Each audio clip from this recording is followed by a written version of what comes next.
जब छोटा बच्चे की डेथ होती है, फिर जो तांत्रिक है वो वहाँ जाएगा, फिर जहाँ बच्चा गाड़ा गया है, उस बच्चे को निकाल लाते हैं। एक सुंदर स्त्री झरने में पैर धो रही थी, तो उन्होंने उससे कहा एक दिन हमारे महल में भी आ जाना। उनको क्या मालूम ये कौन है? वो थी डायन।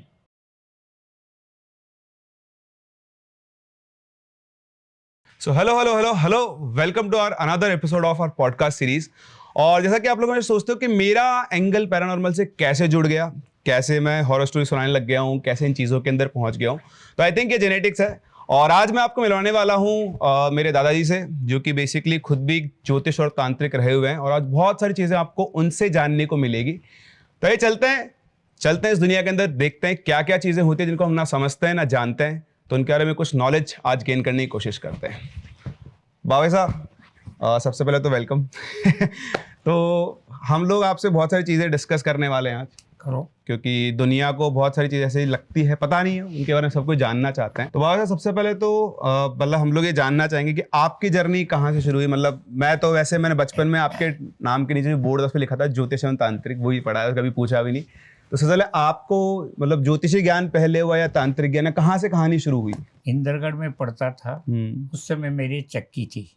चक्की पे पानी भरने के लिए माली आता था। अच्छा। उस माली के मैंने 2-4 चमत्कार देखे, तो मैंने उसको बड़ी खुशामद से उसको कहा कि भाई हमें भी सिखाओ। उस समय मेरी उम्र रही होगी लगभग 11 साल। तो 11 साल से मैं इस विद्या में आ गया, और 14 साल की उम्र होते होते मैं परफेक्ट तांत्रिक बन गया। जब उसके पास कोई तांत्रिक केस आते थे तो वो मुझे ही भेजता था, कि वो जानता था कि ये पढ़ा लिखा आदमी है, ये ज़्यादा सुपीरियर है, तो वो मुझे केस दिया करता था। ऐसे मैंने 16 साल की उम्र तक काफ़ी केस निपटाए, और अच्छे लोगों को जो ऊपरी आत्मा से प्रभावित थे ठीक कर दिया। इसके बाद में ये विद्या चलती रही, और आज की तारीख में मैं इसका परफेक्ट जानकार हूँ। तो आपको सबसे पहली बार मतलब जब आपने क्या चमत्कार देखा उनके अंदर कि आपको ऐसा लगा कि यार मुझे भी ये सीखना चाहिए? उसने ऐसा किया कि जब वो पानी भरने आया एक दिन वो, तो उसने मुझे एक पीपल के पेड़ की तरफ इशारा किया और पूछा कि यह आपको पेड़ कैसा नज़र आता है? मैंने कहा भाई हरा है। तो उसने कहा आपकी आंखें धोखा खा गई, आप दोबारा देखो इसको। तो मैंने देखा कि पेड़ सूख गया। अच्छा। हरे से बिल्कुल सूख गया एकदम, और उसमें कोई पशु पक्षी नज़र नहीं आए। तब मुझे चमत्कार मालूम पड़ा कि ये कोई जानकार है इस विद्या का। अच्छा, फिर आपने उनसे क्या कहा? फिर उससे मैंने कहा भाई मुझे भी थोड़ी। तो पहले तो उसने आनाकानी की, लेकिन चूंकि वो मेरे यहाँ नौकरी करता था पानी भरने की, पहले की चक्कियाँ पानी से ही चलती थी, अच्छा। तो फिर वो आ गया मेरी उसमें प्रभाव में, और उसने मुझे सिखाना शुरू किया। वो बहुत कम पढ़ा लिखा आदमी था, मैं था पढ़ा लिखा। तो उसको ये ज्ञान नहीं था कि तंत्र विद्या क्या होती है, मंत्र विद्या क्या होती है। फिर मैंने उसका अध्ययन शुरू किया, किताबें में पढ़ी। तो मंत्र विद्या को 3 भागों में बांटा गया है, जो अच्छे तांत्रिकों को याद नहीं। मंत्र विद्या को 3 भागों में बांटा गया। उसमें एक विद्या तो होती है मंत्र विद्या, जिसमें मुंह से बोला जाता है और उससे दूसरे को इफेक्ट किया जाता है। एक होती है तंत्र विद्या, जिसको हम हमारी भाषा में टोटका कहते हैं, वो तंत्र विद्या है। एक होती है यंत्र विद्या, जिसमें कागज में भोजपत्र पर अनेक प्रकार से लिखा जाता है यंत्र, और यंत्र को लिख करके उससे अनेक लाभ उठाए जा सकते हैं। यंत्र में शक्ति होती है। केवल साधना एक ऐसी चीज़ है कि अगर आपने साधना नहीं की तो आपकी तांत्रिक विद्या फेल है। इसके सबसे पहले मेरी उम्र उस समय करीब 10 साल रही होगी। 10 साल से मैं वो शमशान में ले जाने लगा मुझे। तो जितनी भी मंत्र विद्याएँ थी वो सब शमशान में ही उसने सिखाई, और फिर अंत में उसने कहा कि भाई मैं कहाँ तक आपके साथ चलूँगा, अब आप अकेले जाओ। तो आप पहली बार जब गए थे तो आपको डर नहीं लगा? फिर चूँकि 2-4 बार उसके साथ जा चुका था मैं, तो वो डर तो ख़त्म हो गया था। उसने समझा दिया था कि संसार में कोई कुछ नहीं होता, लोग झूठी अफवाहें फैलाते हैं, ये होता है, आपको कुछ भी नज़र नहीं आएगा। आप अपनी साधना में लग्न रहें बस। तो वहाँ शमशान में गया, तो वहाँ सबसे बड़ी समस्या मेरे सामने ये आई कि शमशान में जो भी साधना की जाती है उसमें वस्त्रों को पहनना मना किया गया है। वस्त्र नहीं पहन सकते हैं, वस्त्रों को अलग रख दिया जाता है, और वस्त्रहीन होकर के वो साधना की जाती है। साधना करने का टाइम जो होता है वो 12 से 4 तक का होता है। 12 बजे प्रवेश करो, 4 बजे वहाँ से हट जाओ। तो मैंने इतने वर्षों तक साधना की, मुझे तो वहाँ कोई भूत प्रेत नज़र नहीं आया और वो साधना लगातार चली। जब साधक बन गया तो मतलब मेरी शादी जब तक नहीं हुई तब तक मैं शमशान में जाता रहा। शादी होने के बाद मैंने शमशान जाना बंद कर दिया। इसके बाद जब थोड़ा थोड़ा लोगों को मालूम पड़ा तो कई लोग मुझसे आने लगे, गांव के भी आए, शहर के भी आए। बूंदी के भी केस मैंने कई डील किए, गांव के भी डील किए, लेकिन असफलता अभी तक नहीं मिली मुझे तांत्रिक विद्या के केस में। तो आप जब मतलब साधना कर रहे थे तब आप साथ साथ में पढ़ाई भी कर रहे थे, क्योंकि अब जब 10 साल की पढ़ाई उम्र कर ही रहा था उस समय, 7वीं क्लास में पढ़ता था। हाँ, तो आपने पूरा अपना, क्योंकि मैं आपको बता दूं कि मतलब मेरी नानी इसमें अलाउ नहीं करना चाहती थी, तो मैं उनसे बहाना बनाता था कि भाई चक्की पे पिसाई बहुत ज़्यादा है, इसलिए मुझे 12 भी बच सकते, 2 भी बच सकते हैं। इस प्रकार से उनके छिप करके मुझे शमशान में जाना पड़ता था। नानी अलाउ करती नहीं थी, उसको इतनी प्यार था कि वो शमशान में नहीं जानती थी।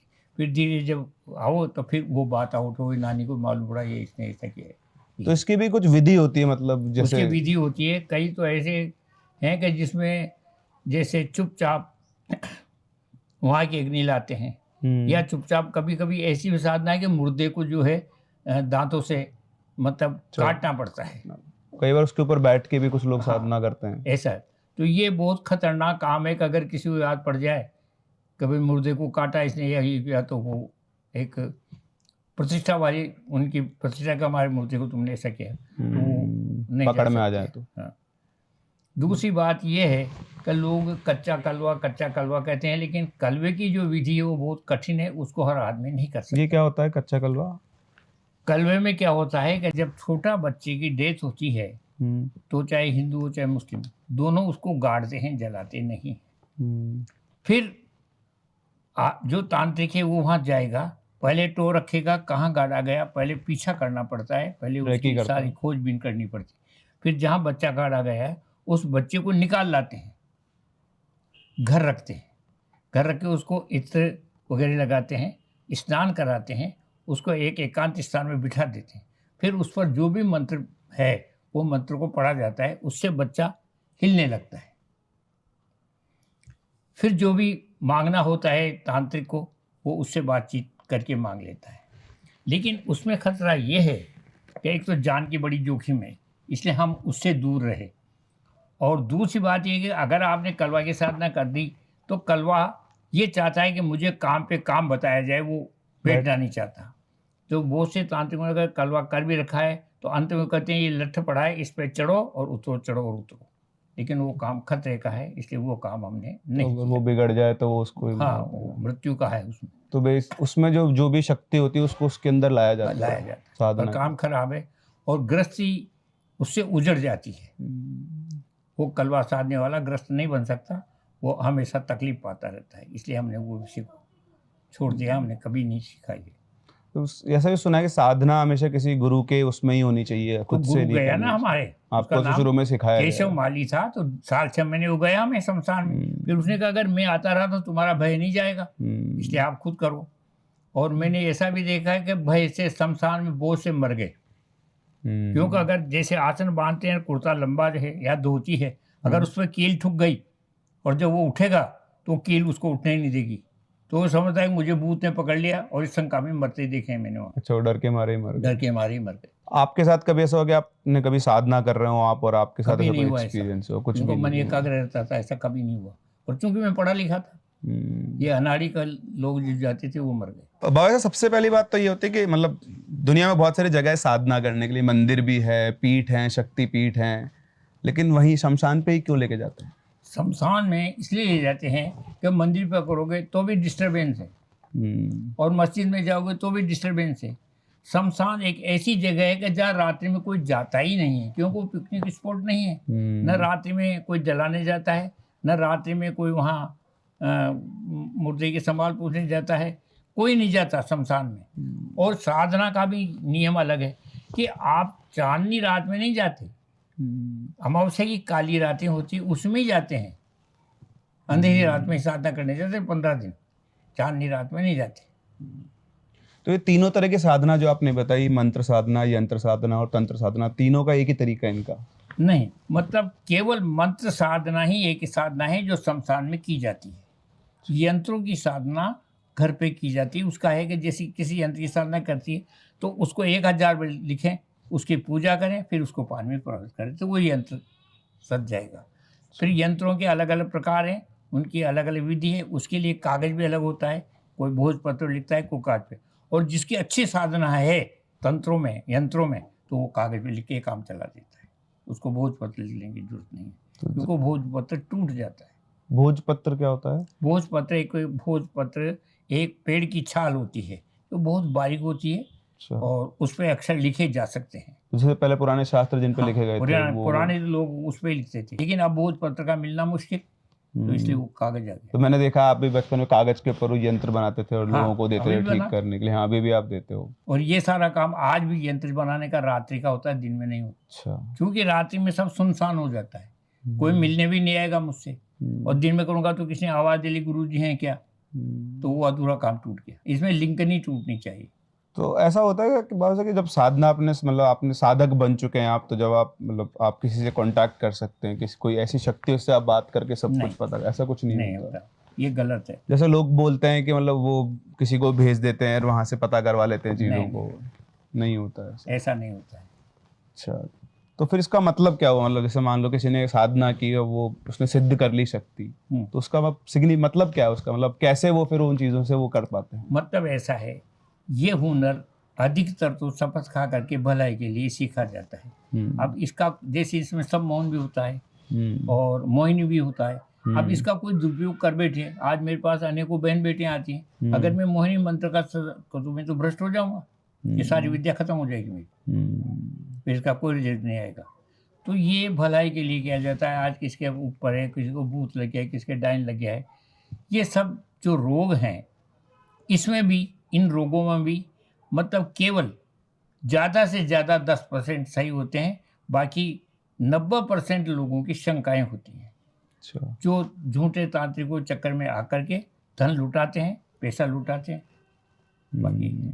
तो मेरे पास ऐसे कई बार ऐसे लोगों की कहानियां, एक्सपीरियंस आते हैं कि वो शमशान घाट गए, फिर उनके अंदर कुछ कोई 2-3-4 दोस्त, लड़के जो होते हैं जवान बच्चे, उनको बड़ा शौक होता है इस सब चीज़ों का, तो घूमने जाते हैं, कभी कब्रिस्तान चले गए रात को 2 बजे उठ के, कभी शमशान घाट चले गए, फिर वापस आते तो उनमें से किसी एक के साथ कुछ हो जाता है, वो एक अलग से भाषा बोलने लग जाता है, तो फिर वो सब क्या वो रियल नहीं है, वो वहाँ की स्थान की शंकाएं हैं, क्योंकि नाम बदनाम है।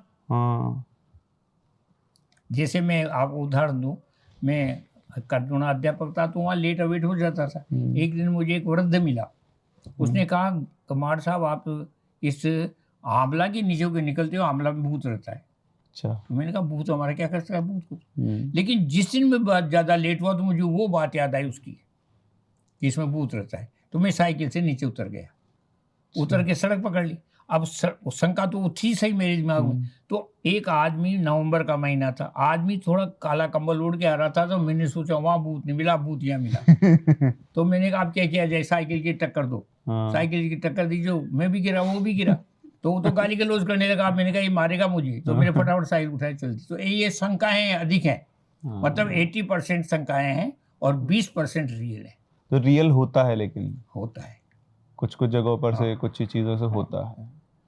आपके सामने ऐसा कभी कोई केस आया इसमें कुछ वाकई में रियल में किसी, मतलब आपको पहली बात तो कभी कुछ भी दिखाया ऐसा? नहीं, शमशान में कुछ नहीं शमशान में नहीं, पूरी जिंदगी में कभी कोई भूत प्रेत साया ऐसा कुछ प्रेत दिखाई नहीं दिया। बस लोग आगे कहते हैं, जब मैं छत पर बैठता था एक धोबी आया, उसने कहा मुझे भूत ने बहुत मारा। रियलिटी ये थी उसके जगह जगह घसीटने की निशान पड़े हुए थे। हमने कहा चल कहाँ है भूत, तो हम देखते हैं। और बिल्कुल मीना छात्रावास के सामने की घटनाएं, हम गए तो वहाँ कुछ मीना छात्रावास कोटा में? कोटा में। अच्छा। वहाँ कुछ नहीं था, वहाँ कुछ था ही नहीं? हाँ, हम गए तो भूत था ना। अभी रियलिटी आत्मा तो होती है और ये झगड़ा भी कर बैठती हैं, सब कुछ है, लेकिन जिन्न में और भूत में भी फर्क होता है। अच्छा। जिन्न एक ऐसी पवित्र आत्मा होती है कि अगर आपसे प्रसन्न हो गया तो आपकी वारी न्यारी कर देगा, आपकी लाइफ को चेंज कर सकता है। जिन्न एक ऐसी आत्मा है। जिन्न तो जिन्न अच्छे ही होते हैं हमेशा? जिन्न अच्छे होते हैं, बुरे ही नहीं होते? हाँ, वो सजा नहीं देती किसी को।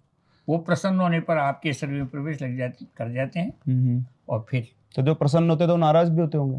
नाराज तो जब उनको छेड़ोगे तो नाराज होंगे। वो छेड़ना किस तरह से? छेड़ना इस तरह से, जैसे मदन जी साइकिल वाले थे बूंदी में, उनके बच्चे की शादी हुई थी खजूरी में, कहीं गए होंगे धनवान खोदने, तो वो जिन्न लग गया। तो जब मैं उसको निकालने गया तो उसने कहा कि इस सरपंच से, को उसका बाप सरपंच था, कि इसको मुझसे परेशानी क्या है।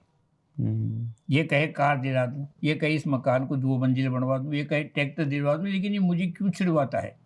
मेरी इसकी प्रसन्नता है, ये काम काज करता है, आराम की जिंदगी जी रहा है, नहीं करता काम, तो इसको क्या नुकसान है? ये कहे जो कर दूं मैं, तो लेकिन मुझे सरपंच पे जिन्न आ गया। हाँ, सरपंच के ऊपर जिन्न था ना, सरपंच के बच्चे पर।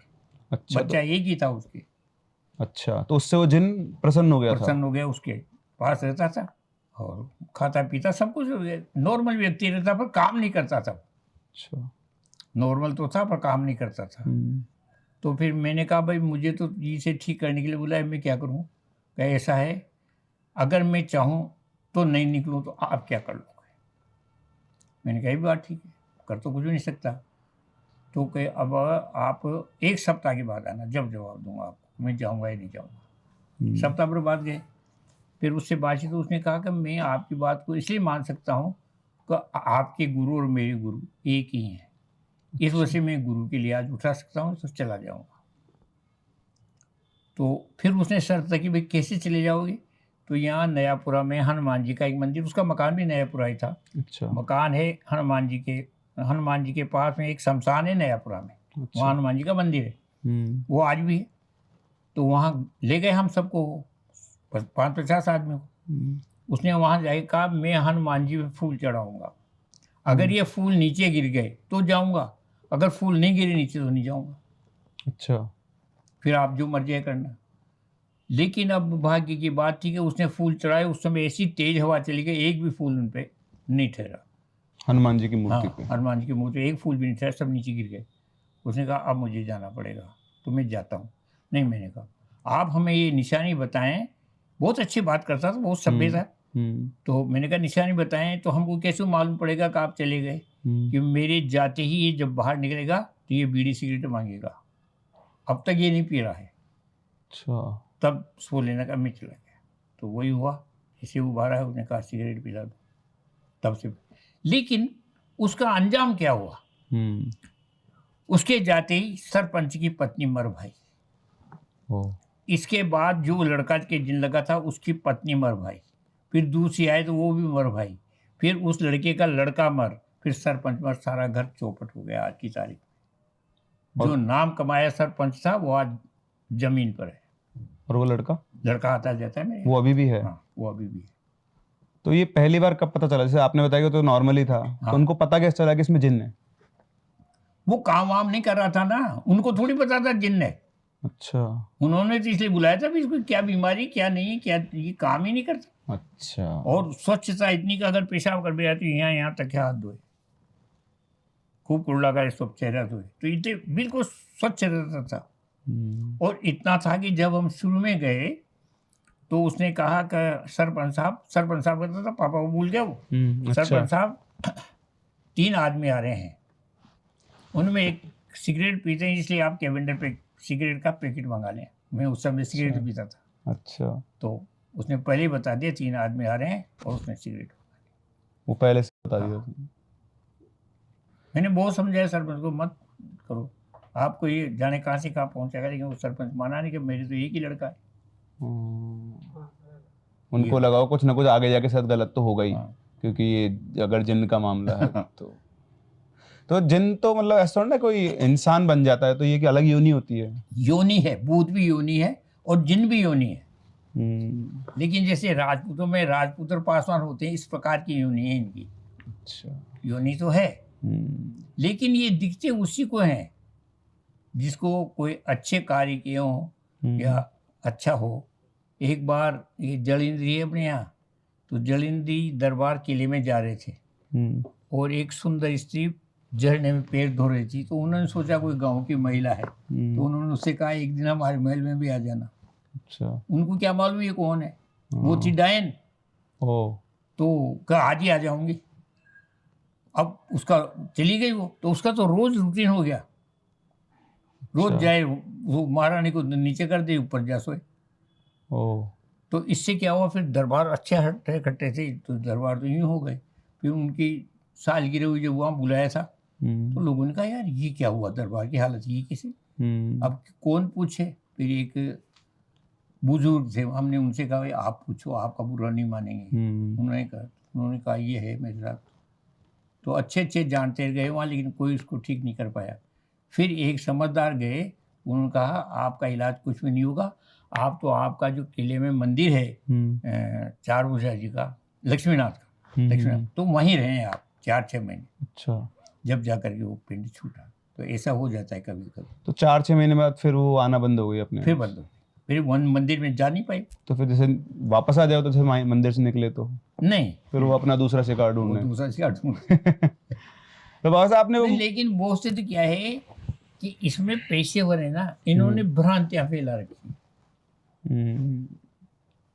भ्रांतियां फैला रखी है। तो क्या बताते क्या है कि उनको पैसे कमाना है, अगर वो ऐसा नहीं करेंगे तो पैसा नहीं देंगे लोग बाग। मतलब जिसके भूत नहीं लग रहा है उसको भूत लगा देते हैं। जैसे आज कई स्थान है जहाँ पर भूत निकाले जाते हैं, लेकिन मेरा कहना ये है कि जिसके भूत लगता है वो नहीं घूमता, कभी नहीं घूमता, साधारण रहता है। अब जैसे यहाँ गोदावरी धाम है, वहाँ जयपुर के पास है मेहंदीपुर, वहाँ पर उसमें 10% तो है भूत के केस, 90% जाने किन किन बीमारियों से और जाने किन किन से बीमार। लेकिन वहाँ उनको कोई देखभाल करने वाला तो है नहीं, जो जाओ जिसको भर्ती कर देते हैं। आज हनुमान जी के भाई जो, तो वो क्यों घूमते हैं, उसका कारण क्या है कि जैसे आप पेशेंट को ले जा रहे हैं मंदिर पे, तो उसको ये तो याद है मेरे लिए इलाज के लिए ले जा रहे हैं भूत के लिए। अब वहाँ क्या है, 1-2 पहले से ही घूम रहे हैं, तो आप जानते हैं मनोवैज्ञानिक आधार है, तो वो उनको घूमते दिखता है, वो भी घूमने लगता है, उसको लगता है मेरे को भी ये करना है। और अगर भूत की पहचान करने के बाद इसको भूत लग रहा है, लिख रहा है, आप एक बम्बूल का कांटा लें, उसको चमड़ में से थोड़ा सा बाहर निकालें, और जो घूम रहा है उसके नाजुक शरीर को चुभाए। अगर चुभने से वो यूं कर गया तो भूत नहीं लग रहा, गलत। और वैसे भी उस टाइम मंदिर में जो मृदंग वगैरह वो जो सब बजते हैं, उसका तो वैसे माहौल ऐसा नॉर्मल आदमी के रोंगटे खड़े हो जाते हैं। ये बात सही है, उससे माहौल बन जाता है। दूसरी बात, तुमने अखबार में पढ़ा होगा, जिसको भूत लग रहा है लोग बाग उसको मारते हैं, या देवी देवता यहाँ ले जाए तो वो देवी देवता उसको पीटते हैं। अरे जब तुम्हारे पास अगर विद्या है तो मारने का काम तो घर वाले ही कर लेंगे, सही बात। तुम क्यों कर रहे हो घर वाले। ये बात तो दूसरी बात, ये देवी देवता जो आते हैं किसी संत के नहीं आते, पढ़े लिखे के नहीं आते, किसी पंडित के नहीं आते, जो अनपढ़ हैं, जिसको शास्त्र की लाइन याद नहीं, उसके यहाँ आ रहे हैं। तो ये सब कमा के खाने का इन्होंने साधन बना रखा है, और दम नहीं है कुछ भी।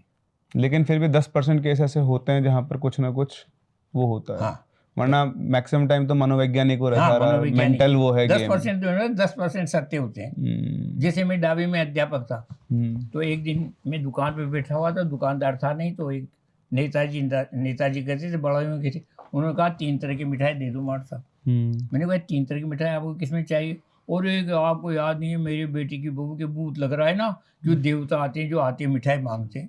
मैंने कहा देवता मिठाई, ये गले नहीं उतरे में करनी नहीं, आप तो दे दो। तो मैंने कहा वहाँ सरेआम आता है या चुपचाप आते हैं देवता, क्या होता है। तो नहीं, वहाँ बहुत भीड़ इकट्ठी होती है और सबके सामने आते हैं देवता। अच्छा, मैंने कहा वाह। तो मैंने चपरासी का, पन्ना लाल जी अपन चले, अपन भी देखे तो सही। तो नहीं मार साहब जहाँ जाते हो ना आप, कोई न कोई लफड़ा करते हैं, इसलिए मैं आपके साथ नहीं जाऊँगा। अरे चल दो, मैंने कहा। तो गए हम, बहुत दूर बैठ गए। अब वहाँ देवता आ रहे थे 3 आदमियों के, और तीनों आदमी के देवता है ना, तो सब बारी बारी से उसकी लुगाई को पीटे। हमने कहा ये क्या नाटक हो रहा है, देवता और लुगाई के हाथ लगा रहे हैं। तो मैंने उसके पति को बुलाया इशारे से, कि भाई ये क्या है, ये कौन है 3 आदमी, कई देवता है। मैंने कहा तेरी औरत को पीट रहे हैं, तुझे कुछ भी नहीं लगता है क्या। को मार साहब आप भी क्या बात कर रहे हो, देवता है, देवता मार रहे हैं, आदमी थोड़ी मार रहा है। मैंने कहा अगर तेरी औरत को बिना मारे पीटे, बिना हाथ लगाए ठीक कर दो, तो कहीं इससे और अच्छा क्या काम हो सकता है। अब सुबह नेताजी है, कहा आपने ये कहा बताया कि आप बिना मारे, बिल्कुल ठीक कर दूंगा तेरी बहू को, चल। तो गए, पूजा सामग्री, मैंने कहा पूजा सामग्री कुछ नहीं चाहिए, एक नारियल चाहिए। गए साहब, वहाँ जाते मैंने नेताजी, उस जवानी थी मेरी, उसमें मैंने नेताजी कहा भाई आप सब घर के आउट हो जाओ और तेरी बहूर में ही रहूँगा कमरे में, और कोई नहीं प्रवेश करेगा। तो उसको थोड़ी शंका है, लेकिन उसका लड़का सुना था, उसने कहा अरे 5 मिनट 10 मिनट क्यों, आप तो 2 घंटे तक रहो, निकलो ये सब बाहर, और हम दोनों को भीतर कर दिए। मैंने उससे पूछा भाई तेरे मार खाती है, कारण क्या है, तेरे भूत लग रहा है क्या? अरे क्या मार साहब मार तो भूत लाग रहे, कहीं लाग रहे बोसे काम हो कोई ना। अब सारो काम मार अकेला को ऊपर से पानी भी तो पीसू भी मुई, अब ये वहाँ देवता के यहाँ ले जाओ चे मारे पिटवाओ चे, अब मुँह 10-5 दिन तो ऐसे ही उठेंगे मारे, देखो लीला पड़ जाओ बार बार, तब मुँह मार तो कहीं ना कोई काम की शिकायत चीज यानी असोलिया काम की का चीड़ होते, तो काम नहीं करने के चक्कर में वो पिट लेती है 5-10 दिन छुट्टी। तो मैंने किया तो वो तो कठिन काम हो गया, व्यू कहाँ हो। फिर मैंने कहा उसको समझाया भाई ऐसा करना, नाइट 4 से बेहोश हो जाना फिर उठ जाना। वही नाटक किया। मैंने पूछा नेताजी से आपकी बहू खड़ी है, से पूछो कोई बात, तो उसने कहा कि नहीं, ऐसा आदमी नहीं देखा मैंने, तो देवी देवता मैंने कहा उससे भी बढ़ करके ये बहुत अच्छा आदमी। वो नाटक किया, डर गई, खड़ी हो गई, खड़ी होकर बातें करने लग गई।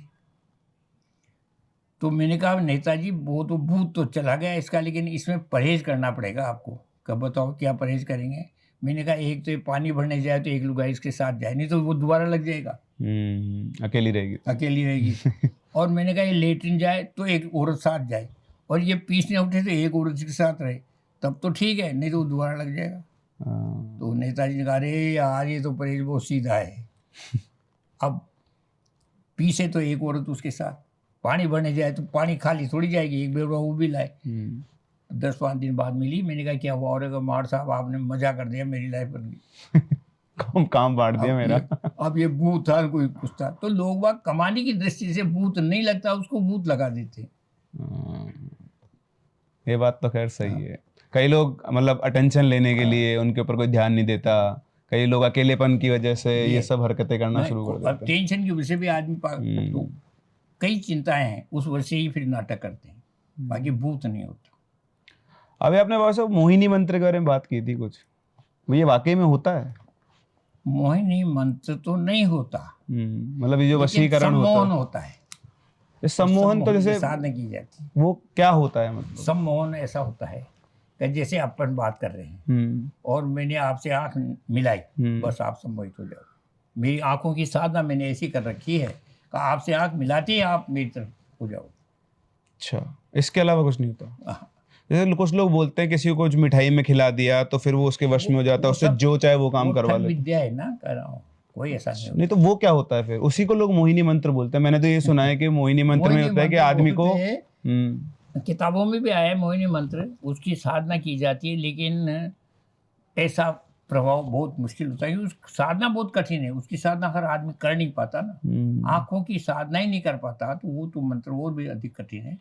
तो फिर ये जो अपन अखबार में पढ़ते हैं कि कोई औरत घूम रही है, उससे उसके चैन वैन से बता दे, वो सम्मोहन ही है वो भी? हाँ, वो मतलब ऐसा थोड़ा ना कोई अपने टॉप्स उतार के रख देगा, कागज में बांध के किसी को भी दे देगा अनजान आदमी को। जो अखबार में आता है कि एक लेडी घूम रही है और एक आदमी यहाँ बोले कि आगे पुलिस की चेकिंग चल रही है, आप अपने सारे जेवर उतार के इसमें रख दो, तो वो भी सम्मोहन ही करते होंगे। हाँ, छोटे से ड्यूरेशन के लिए होता है वो, थोड़े समय के लिए। पर लेकिन जैसे आपने बताया कि चलो ये तो आंखों का सम्मोहन हो गया, पर जैसे किसी ने मोहिनी विद्या साध ली, तो मतलब मैंने सुना है इसके बारे में कुछ, मैंने पता किया था तब मेरे को पता चला कि इसमें लगातार की वीक होती है, मतलब 10 दिन 5 दिन काम करेगा फिर खत्म हो जाएगा। नहीं, वो हमने इसीलिए नहीं सीखी ना कि इसका जीवन में कोई उपयोग नहीं, इसमें किसी का भला तो हो ही नहीं सकता। मतलब लोग बुरा करने के लिए वो करते हैं, पर जो लोग सीखते हैं वो जो करते हैं नहीं चलती, तो नहीं चलती, फिर वो मतलब सामाजिक जीवन में प्रतिष्ठा खो देते हैं और उनकी जो बरकत है वो सब समाप्त हो जाती है।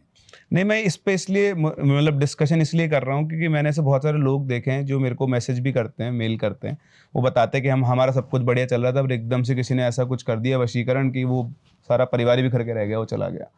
तो मतलब कैसे पता चलता है किसी को? कि जैसे लगातार, जैसे कई मैंने किसी से पता किया तो उन्होंने बोलता है कि लगातार मिठाइयाँ बेचते हैं, मिठाइयों में करके देते हैं इसको सबसे ज्यादा, ऐसा कुछ होता है? खिलाया पिलाया तो जाता है, लेकिन मैंने कहा ना हमने तो ये हुनर सीखा ही नहीं, आपको पता भी नहीं इसके बारे में, क्योंकि ये हुनर घातक है, इससे लोगों की भलाई नहीं हो सकती। हमने वो हुनर सीखा जिससे लोगों का भला हो सकता है।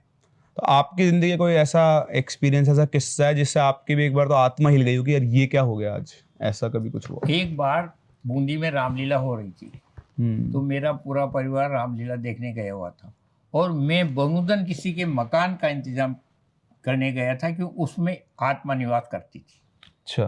तो उस आत्मा को निकालने के लिए गया था। वो आत्मा भारी थी, तो वो स्थान तो छोड़ दिया, लेकिन उसने क्या किया कि जब मैं घर पहुंचा तो वहाँ हमला कर दिया। अच्छा। हमला कर दिया तो मैं सोया हुआ था, तो अब क्या करूं? तो मुझे ऐसा मालूम पड़ा अब मैं मरूंगा, तो चिट्ठी लिख दी मैंने कि भाई मैं मरने वाला हूँ, इस प्रकार से हुआ मेरे साथ। तो आपको मतलब उसमें क्या हुआ, कुछ मतलब दिखा, कैसे पता लगा आपको कि वो नहीं, आ कुछ गई? भी नहीं दिखा। फिर हमला कैसे हुआ? हमले से तो मैं बेहोश हो गया ना। अच्छा। हमला किया उसने तो मैं बेहोश हो गया। अब बेहोश गया तो कौन सी विद्या बोलूं? मुझे खुद कोई होश नहीं है, लेकिन कोई ईश्वर की कृपा हुई को वो थोड़ी देर बाद चला गया और होश में आ गया मैं। जब होश में आया तो फिर उसने कहा कि तुम मुझे परेशान करने के लिए गए थे, इसलिए परेशान तुमको कर रही हूँ मैं, और आइंदा ऐसा मत करना। तो वो कौन थी वैसे? वो आत्मा थी। मतलब कुछ पता आपको? दिखा नहीं, कुछ फिर आपसे बात हुई बस बस ऐसे? बात हुई, इसके बाद तो जब आप उस घर में गए थे तो आपको कैसे पता लगा कि मतलब ये नहीं, वो गया था मुझे। बनूदन का केस है ये, बनूदन से माली गया था कोई। मतलब जैसे आप किसी ऐसी जगह पे पहुंचते होंगे जहाँ कुछ है, तो आपको तो पैर रखते ही हमारा पैर पीछे हटने लग जाता है। अच्छा, कोई आपको बाहर भेजना जैसे चाहता बाहर है? धक्का दे रहा है। अच्छा, मतलब आपको रोकना चाहता है इसमें वो। है। और जहाँ ऐसा नहीं होता तो मैं इनकार कर देता हूँ, मकान तो सुंदर है, मकान में कुछ है ही नहीं, तुम्हें शंका है? अच्छा, ये नॉर्मल आदमी को पता नहीं चलता? नहीं। कुछ ऐसा होता है कि किसी मान लो कोई कहीं गया है, वहां मान लो ऐसी कोई चीज वास करी, उसको कैसे पता लग सकता है एक नॉर्मल नहीं, इंसान? जैसे हम बूंदी एक मकान में रहते थे, तो वहाँ रात में ऐसा आवाज आती है जैसे घुंघरू बज रहे हों, अच्छा। बर्तन बज रहे हों। और उसी बीच में क्या हुआ कि एक बारात आई, वो उसमें ठहरी, वो बच्चा मर गया वहाँ, ये और हुआ। अच्छा। तो उससे मेरे परिवार वाले घबरा गए कि ये मकान ठीक नहीं है, मकान खाली करना पड़ा, एडवांस भी डूबा। तो कोई न कोई तो ताकत होती है, चाहे कोई भरोसा करे ना करे, इससे तो कोई मतलब नहीं, लेकिन कोई न कोई तो अंदरूनी ताकत होती है जो आदमी को सताती है या तकलीफ देती है या शरीर में प्रवेश कर जाती है। जैसे हो सकता है शरीर में प्रवेश कर जाते हैं, मतलब ऐसा? शरीर में प्रवेश तो करना बहुत मुश्किल होता है, लेकिन वो आत्मा उसके आगे पीछे जो होती है, जो डराती रहती है, उसी को डराती रहती है। उसके डरने से फिर क्या होता है, उसका दिमाग घूम जाता है। दिमाग घूम जाता है, लोग कहते हैं भूत लग गया, कोई कहता है डायल लग गई, कोई कहता है प्रेत लग गया, फिर अलग अलग सब बात बताते हैं। अभी थोड़े दिन पहले ना मेरे को एक, मतलब हमारे मार्केटिंग वाला था एक हमारे ऑफिस में ही, 1 साल पहले की बात है, तो मेरे को बता रहा था, पता नहीं, मेरे को तो लगता है कि वो साइकोलॉजिकल केस ही था। उसमें हॉस्टल के अंदर एक बच्ची थी, लड़की थी शायद, हाँ। तो पूरे हॉस्टल में त्राहीमाम मच रहा, तो उसके पास फ़ोन आया कि भैया आप आ जाओ यहाँ पर। तो उसके कमरे में गया, तो लड़के से सोफे के ऐसे टेबल लगी थी, उस पर बैठी हुई और खिड़की की तरफ देख के बोल रही कि वो वहाँ बैठा हुआ है। अब वो किसी को नहीं देखे, वो सिर्फ उसको देखे, और वो जो खड़ा वो भी खड़ा रहा कि कौन है मेरे पास, कौन है। तो वो जाके सोए बैठा, समझाया। उसी को दिखेगा जिससे उसकी मोहब्बत है, जिससे उसका आकर्षण है। अदृश्य शक्ति हो तो आपको नहीं दिखेगी। तो ये उसके दिमाग का खेल नहीं हो सकता? नहीं, दिमाग का खेल ये ना, भय है ना, तो भय से फिर जो कर दी जो सही है। आदमी जब भय में आ जाता है ना, जो कर दी जो सही है। तो ये कई बार किसी के अंदर ये सब, जैसे आपने बोला शरीर में प्रवेश कर, तो ये बोलते हैं मैं इसको साथ में लेके जाऊंगी। हाँ, तो साथ में ले जाने का मतलब क्या होता है? साथ में ले जाने का मतलब मृत्यु। तो मृत्यु के बाद खत्म। तो वो क्या उसके ऊपर कंट्रोल कर लेती है या उसकी एनर्जी को खा जाती है, ऐसा कुछ क्या होता है? तो साथ में ले जाके करना क्या है? मतलब साथ में ले जाने का मतलब मृत्यु है। साथ में क्या करके ले जाए कोई भी भूत भी क्या करेगा? तो वही तो मैं पूछना चाह रहा हूँ, नहीं, वो क्यों बोलते हैं ऐसा? साथ में ले जाने का मतलब है मृत्यु, मारूंगा। जैसे मार दिया, उसका क्या फायदा मारने से? मतलब मेरा प्रश्न जो है वो ये है कि मतलब ऐसा क्यों करते हैं वो, ऐसा क्यों बोलते हैं? आज चोर लुटेरे हैं तो वो मार डालते हैं। जैसे अभी मर्डर केस हुआ, तो उसमें अपना स्वार्थ था, न तो उनको धन चाहिए था, न कुछ नहीं चाहिए था, लेकिन एक दुश्मनी, उनका नेचर है वो। नेचर, तो उनके नेचर है।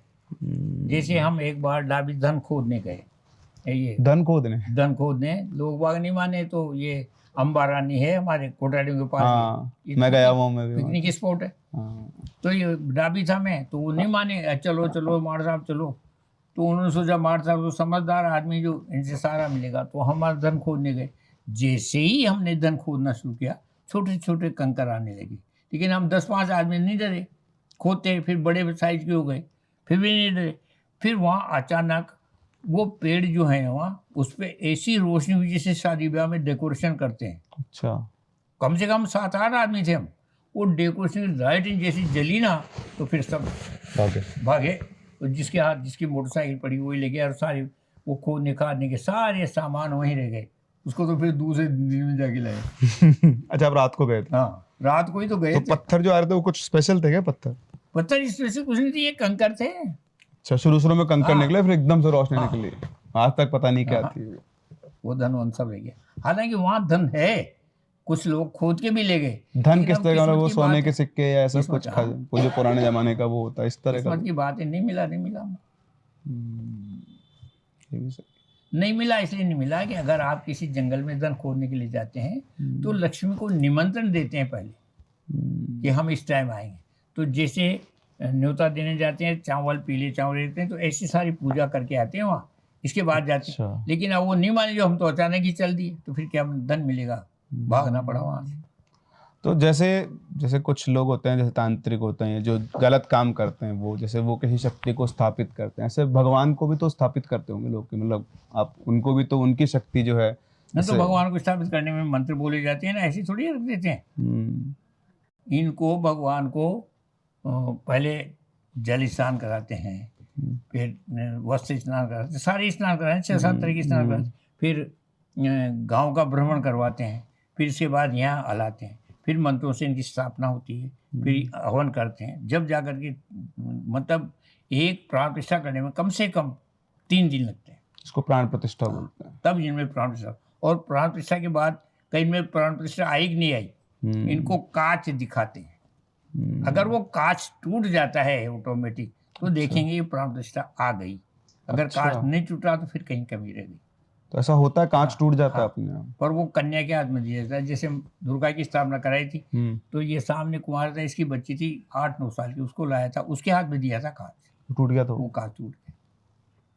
तो मतलब ये है कि प्रतिष्ठा हो गई।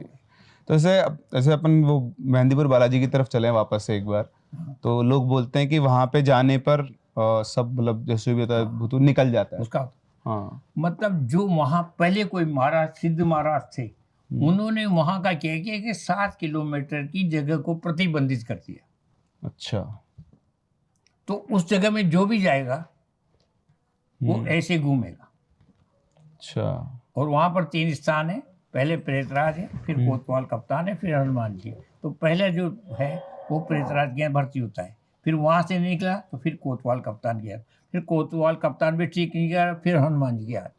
जो सबसे बड़ा जो गर्भगृह के अंदर जो जाते हैं वो प्रतिबंधित। अभी जैसे ये इंजीनियरिंग कॉलेज है, तो यहाँ तक का स्थान मैंने प्रतिबंधित कर रखा है। इस एरिया में न तो किसी को भूत लग सकता, न कोई जादू टोना लग सकता, न कोई तांत्रिक विद्या का प्रयोग कर सकता, और करेगा तो वो निष्फल जाएगा। अच्छा। असर नहीं होगा इन 3 गाँव पे। ये प्रतिबंधित। कोटा डैम में ऐसे 7 किलोमीटर कर। अच्छा। अब वो बाहर से लगा लाए वो नहीं, पर यहाँ नहीं हो सकता। तो मतलब जिस मंदिर में साधक बैठते हैं जाके, जैसे आज बड़े बड़े वो रहते हैं, जितने बड़े बड़े धाम हैं, बड़े बड़े मंदिर हैं, मेहंदीपुर बालाजी, तो वहाँ पे कभी कोई बहुत बड़े साधक रहे होंगे हनुमान जी के।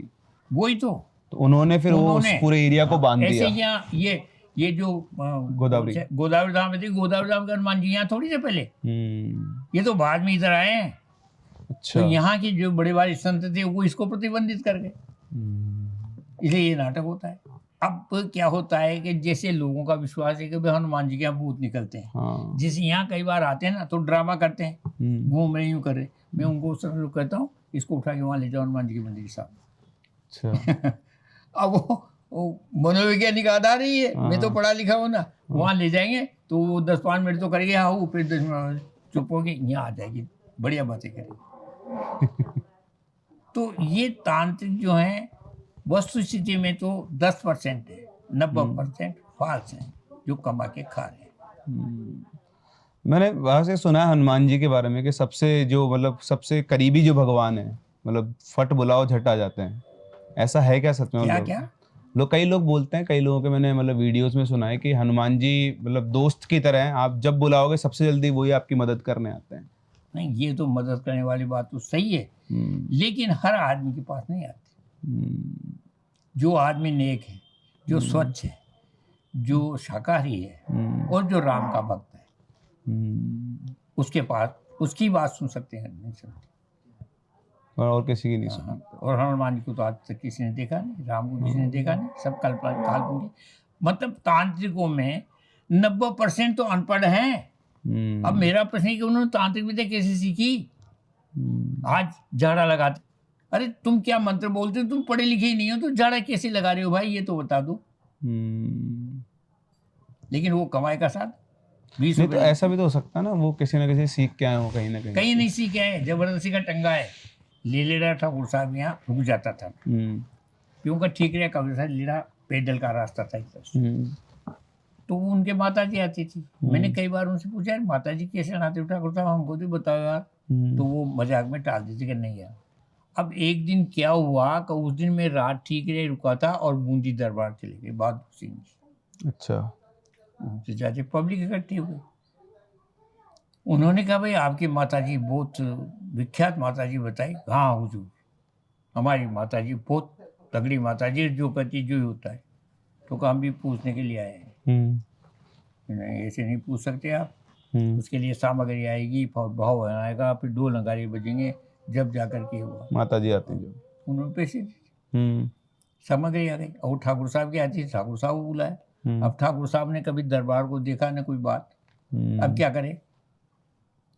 तो ठाकुर साहब अब देवी की कृपा समझो कुछ बार, उनकी बुद्धि फिरी ठाकुर साहब की। तो लोगों ने कहा, भाई श्री जुगदूर आए हैं और ये भी आपसे कुछ पूछना चाहते हैं। कहा हाँ, पर श्री जुगदूर से कह दो कि जो ये पूछना चाहते हैं उसको चौड़े में कहूँ या इनके कान में। ये कहती दरबार शंका में आ गए, तो ये देवता है राजघराने, ये कोई न कोई छिपी बात कर दी तो मेरी तो इज्जत खराब हो जाएगी। दरबार ने कहा, नहीं महाराज, कान में कह दो आप। अच्छा। तो ठाकुर साहब ने कान में उनके कहा कि आप कहाँ आप फंसे, मैं तो अपना पेट गुजारा कर रहा हूँ। अब मैं रात में सोया तो मैंने ठाकुर साहब से पूछा, यार ठाकुर साहब आपने सी क्या बात की दरबार से, जो उनके जम गए। उन्होंने कहा 16 ना सही है। और आप तो ऐसे मजाक करो। मैंने कहा नहीं, आप मुझे बेटा बेटी समझते हो, आपको कहना पड़ेगा आपने क्या कहा। तब उन्होंने ये कहा कि ये कहा। तो ऐसे हो जाता है, सबको फालतू पागल बना हाँ। देते बस वो। मैं बताऊं ना, जब बड़े बड़े संत हैं हमारे यहाँ, बड़े बड़े पंडित हैं, बड़े बड़े बुजुर्ग हैं, अच्छे पहुंचे हुए हैं, जिनकी नजदीकी ईश्वर से, उनके देवी देवता डील में नहीं आ रहे। सही बात है। और दूसरी कल्पना कर रहे हैं, वर्षों पुरानी बात कहेंगे, उसने उसके ऊपर मूठ मार दी। अरे मूठ मारने की तरकीब क्या है, मूठ कैसे मारी जाती है ये तो बता दे। जबरदस्ती, लेकिन वो बदनाम है ना, बद अच्छा बदनाम बुरा। और वो तो मूठ यार, झगड़ो मत करो, मूठ लगा दो। अरे मूठ कैसे बातें ये तो बताओ। अब उनको कुछ भी याद नहीं, क्यों अनपढ़ हो तो। ये क्या होती है वैसा मूठ? मूठ में क्या होता है, वैसे अब तो खत्म हो गई है विद्या, लेकिन काले नाग को मारा जाता है। अच्छा। फिर उसके फन को काटा जाता है, फिर उसमें उड़द बोए जाते हैं, उसके बचे हुए शरीर में। हाँ, फिर उसको गाड़ा जाता है, फिर उसमें उड़द का पेड़ उगेगा, फिर उसमें फलियाँ आएंगी, फिर वो फलियाँ पकेगी, फिर उस उड़द को लोगे तो वो उड़द काम में आती है। बाजार की उड़द थोड़ी मुठ में काम आते हैं। अब इतना कौन करेगा, कितना इंतजार करना पड़ेगा। सही बात। तो उसमें ऐसी क्या शक्ति आ जाती, क्या होता है उसमें? वो उसमें मंत्र पढ़ते हैं तो अच्छा, उनको स्थापित करते हैं, लहरा जाते हैं, उड़ जाते हैं वो। फिर लेकिन उसमें भी एक बात है, जैसे आज किसी पे मूठ भगाई, अगर वो आदमी अपनी पत्नी के साथ सोया हुआ है या अपने बच्चों के साथ हुआ है तो मूठ लौट जाएगी। अकेला होना जरूरी है, अकेला हो। अब जैसे वो सोता, मान लो वो बाथरूम करने गया और उस समय मूठ आए तो फिर तो ऐसा भी सकता है उसकी जगह कोई और चपेट में आ जाए? नहीं, उसके रास्ते में कोई और आ गया तो नहीं आ जाता है, उन पे भी आ जाता है, कभी ऐसा हो जाता है। तो मतलब कभी कभी ऐसा हो सकता है, तो कोई कारण होता है उसका, मतलब बाई चांस वो तो मौत आती। मैं ये कहता हूँ कि जब भगवान ने किसी की उम्र 60 साल लिखी है तो चाहे मूठ बाए चाहे जान चाहिए, वो 60 साल से 1 मिनट ऊपर नहीं, 1 मिनट ऊपर नहीं उतर सकता। जैसे आदमी के घर में एक राक्षस घुस गया, राक्षस ने कहा मैं तुझे खाऊंगा। कहाँ खाएगा, तुझे खा लेना, लेकिन तू ये बता कर तू दिन में रहता कहाँ है। कि दिन में मैं यमराज की सेवा में रहता हूँ। तो कि यमराज से पूछ के आना कि मेरी उम्र कितनी है। उसने यमराज से पूछा, उसने बताया उसकी उम्र 72 साल है। तो उसने कहा भाई 72 साल है तेरी उम्र? नहीं यार, 72 साल तक मैं जिंदा नहीं रहना चाहता। तो यमराज से कहना कि मेरी उम्र कम कर दे, मैं 72 साल तक जिंदा नहीं हूँ। तो उसने यमराज से कहा कि साहब वो 72 साल तक जिंदा नहीं चाहता, आप उसकी उम्र कम कर दो। ऐसा होता होगा? जो उम्र एक बार लिख दी बस असल है, वो बदल नहीं सकती। अब ये पूर्व की बात होती है, कोई एक्सीडेंट में मरता है, कोई किसी भयंकर रोग से मरता है, लेकिन उम्र को कमती बढ़ती करने का पावर किसी भी इंसान या किसी भी तांत्रिक के बाप में नहीं है। कोई ऋषि मुनि नहीं कर सकता जो उम्र उसने लिख दी। तो कर पाते तो फिर आज तक। अब ये सब डराने धमकाने की बातें हैं। तो वैसे इसमें जैसे अपने अगर इंसान को मार तो नहीं सकता कुछ भी, लेकिन जैसे कई बार ऐसा होता है कि जो लोग बोलते हैं किसी ने कुछ करा दिया, कष्ट दे सकते, कष्ट दे सकते हैं। जैसे कई बार ऐसे भी केस आए कि आदमी 10-5 दिन में, महीने 2 महीने में नहीं बीमारी से मर गया, फिर नहीं, ऐसा नहीं हो सकता, उसमें नहीं मर सकता। क्योंकि समझदार तांत्रिक जानता है कि इसको मारने से कोई फायदा नहीं है। जैसे पर ये होता है ना, जैसे कोई एक थर्ड पर्सन है, वो किसी तांत्रिक को पैसे देके किसी और के ऊपर कुछ करवाता है। ऐसा बहुत सारे लोग सोचते हैं जब उनके व्यापार में वो चला जाता है। गलत है। अब कोई कहता है साहब तेरा तो धंधा बांध रखा है, कोई कहता है दिन का, ये सब मिथ्या है। कोई किसी का धंधा नहीं बांध सकता और कोई किसी की दुकान को बंद नहीं कर सकता। ये सब ठगबाजी है, मिथ्या है बिल्कुल। ऐसा कोई हुनर ही नहीं है। जैसे इसमें कई लोग ये भी सोचते हैं कि हमारी ना मतलब तबीयत खराब चल रही है, पहले सब कुछ सही था, फिर एकदम से शरीर की हानि होने लग गई है, कमजोर हो गया है, मतलब डॉक्टर को दिखा लिया, MRI करा ली, कुछ पकड़ में नहीं आ रहा, लेकिन दर्द वर्द सब चल रहा है। वो सही है, लेकिन एक अनपढ़ आदमी उस बीमारी को कैसे ठीक कर सकता है जो उसमें समझता ही नहीं है। लेकिन अब वो अंधविश्वास है कि किसी ने कुछ कर दिया, इससे मेरी तबीयत खराब होती है, तो अब किसी ने कुछ कर दिया तो इसका स्पष्टीकरण कैसे हो सकता है। अब मैं पेशेवर नहीं हूँ, तो जब मेरे पास ऐसे केस आते हैं उनको मैं बहुत समझाता हूँ, नहीं तो फिर मैं क्या करता हूँ, उनको एक इलाज देता हूँ कि भाई इसको तुम पिया करो, तुम ठीक हो जाओ। अब वो उस विश्वास में आ जाता है, पीता है, ठीक हो जाओ। अच्छा, लेकिन वो हुनर नहीं है, वो मेरे विश्वास से ठीक हो गया, उसमें मेरी कोई पावर नहीं है। तो मतलब ये जिसको काला जादू बोलते हैं, ऐसा ऐसा कुछ होता ही नहीं है। काला जादू का तो नाम ऐसा है, जैसे हम तुझे प्रिंस, जैसे आज धर्मो है, उसको हम धर्मो भी कहते हैं, उसको गिरिराज भी कहते हैं, तो नाम है विद्याओं के। आज तक ब्रह्म राक्षस किसने देखा, कोई बता दे मुझे। देखा तो किसी ने नहीं, फिर बोलते हैं लोग, बस बोलते हैं कल्पना है। फिर कल्पना है तो फिर क्या होता है कि आदमी को गुमराह करने के लिए तांत्रिक हो चाहे कोई भी, न जाने क्या क्या बातें बताते हैं। मेरे पास तो आते रहते हैं ना, तो वो तो आते हैं साहब इसके भूत लग गया। अरे भूत कैसे लग गया यार, तुमको कैसे मालूम पड़ा है भूत लग गया इसके कोई लक्षण ही नहीं है। मतलब ऐसे क्या लक्षण होते हैं, मतलब सवाल तो वही है, जैसे आपको कैसे पता लगे, मान लो जैसे आपने भी बोला कि 10%, 5%, 1% केस भी सच होते हो, हाँ, तो 1% केस में कैसे पता चलता है आदमी को देख करके? ये पता चलता है ऐसे, उसके हम हाव भाव को परखते हैं कि इसका हाव भाव कैसा होता है, ये क्या करता है।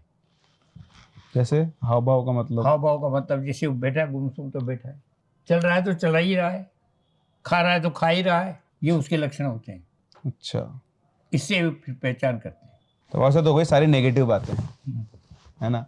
ज्योतिष विद्या आपने कब सीखी, मतलब कब आप उसकी तरफ इंक्लाइन हुए? ज्योतिष विद्या मैंने किसी भी पंडित या किसी भी गुरु के पास नहीं सीखी। एक बार जिन बच्चों को मैं ट्यूशन पढ़ाता था बूंदी, उनका सेंटर परीक्षा का गया कोटा। अच्छा, तो मैं रोजाना कोटा पढ़ाने आता रात में, और चूंकि मुझे ड्यूटी पे जाना पड़ता था तो 4-5 बजे ही मैं वहाँ से छोड़ता बच्चों को, और क्षार बाग में होके निकलता और मोटर स्टैंड पे आ जाता। एक दिन मैंने देखा बहुत भीड़ इकट्ठी हो रही हुआ, तो मैंने देखा क्या हुआ, तो वहाँ जब मैं गया, आया नहीं, जब मैं जा रहा था पढ़ाने तो बहुत भीड़ इकट्ठी। वहाँ एक महाराज थे, वो हमेशा जब भी जाऊँ जब घिरे रहते थे लोगों से। मैंने कहा बड़ी अजीब बात है, ये क्या हुआ। पर वो महाराज मुझसे मिल नहीं पाए, तो और पैसों का ढेर लग रहा था उनके पास, जो आता जो ही चला था, तो पैसों का ढेर लगे।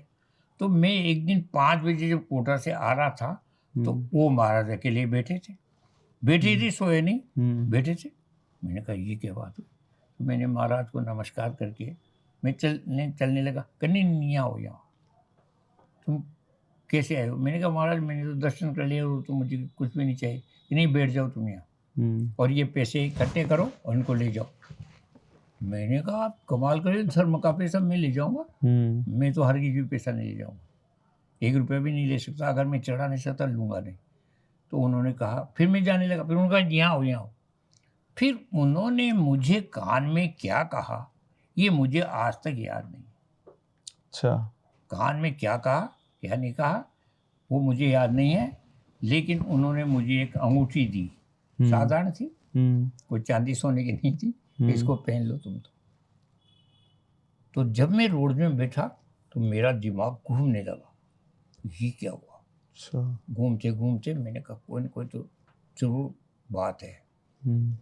तो मैं मतलब क्या क्या घूमने में क्या लगा आपको? हमारा दिमाग मतलब जाने कहाँ कहाँ क्या क्या विचार आने लगे। साधु ने क्या कहा, कान में क्या कहा, अपन ने सुना भी नहीं, पूछा भी नहीं, चल दिए चलती। फिर एक दिन मुझे आवाज़ हुआ, मैंने कहा यार वो साधु ने कुछ तो दिया ही होगा। तो मैंने एक दिन मिसेस से कहा, मैंने कहा तुम्हारे पीहर के पक्ष में जो बात पूछो तुम्हारी मर्जी है, जो मैं बता दूँ। आपको ऐसा कैसे लगा कि मैं ये बोलूँ ये बात?